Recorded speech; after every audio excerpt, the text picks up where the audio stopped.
Assalamualaikum warahmatullahi wabarakatuh.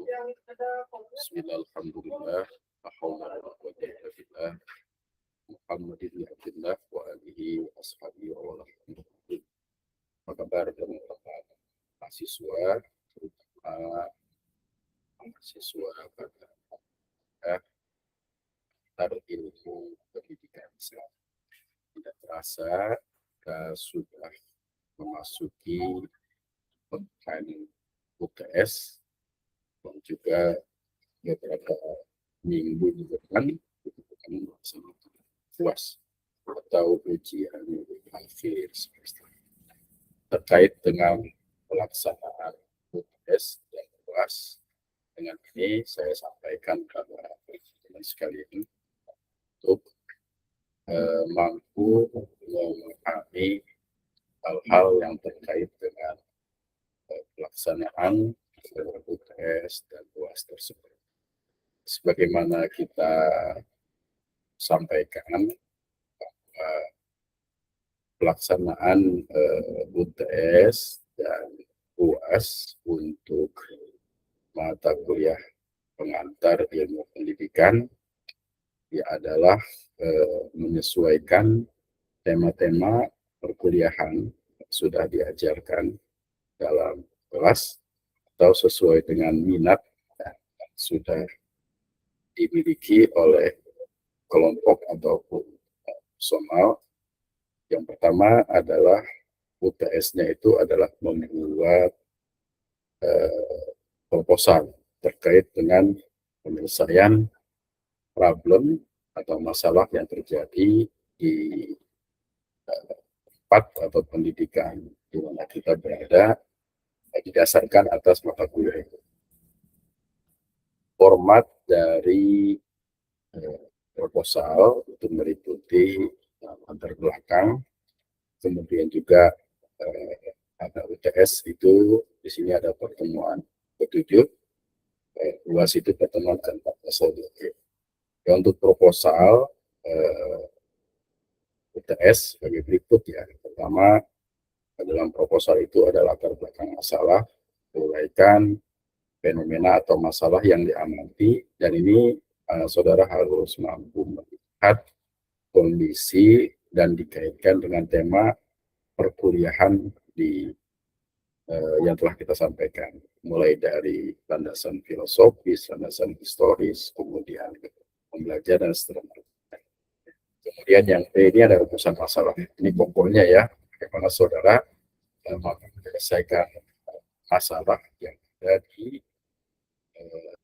tempat saudara, di lingkungan atau objek di mana saudara melakukan pengamatan dan penelitian.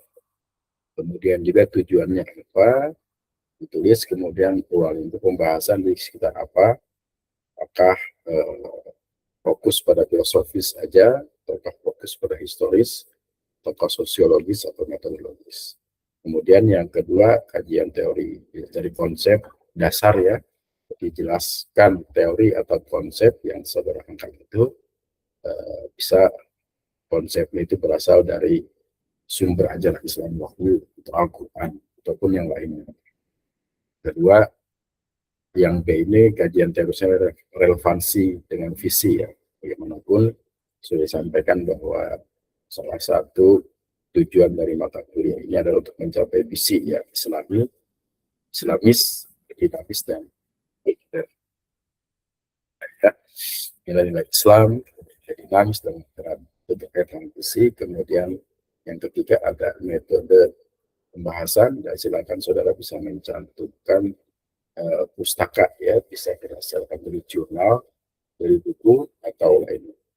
Nah, itulah setelah itu selesai ya untuk format UTS dan kirimkan pada link yang ada di sini. Ini linknya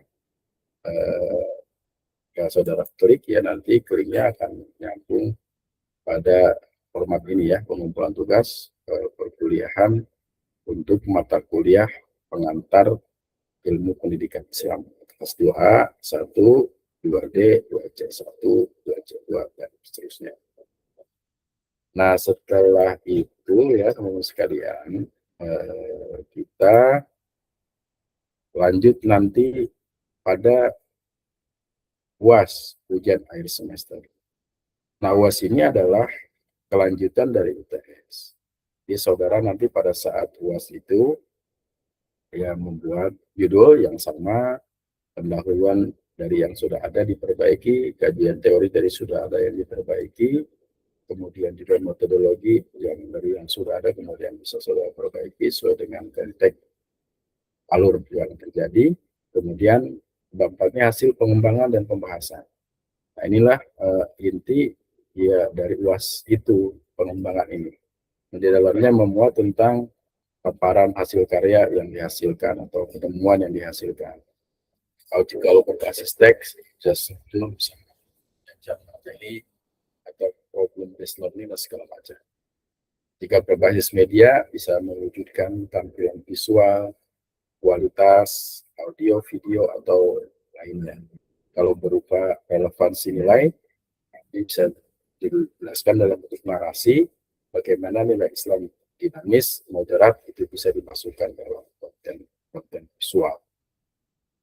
Kemudian yang keempat itu ada bagian B, analisis desain pesan, kemudian pembahasan, kemudian evaluasi, yang kelima dan keenam itu penutup ya.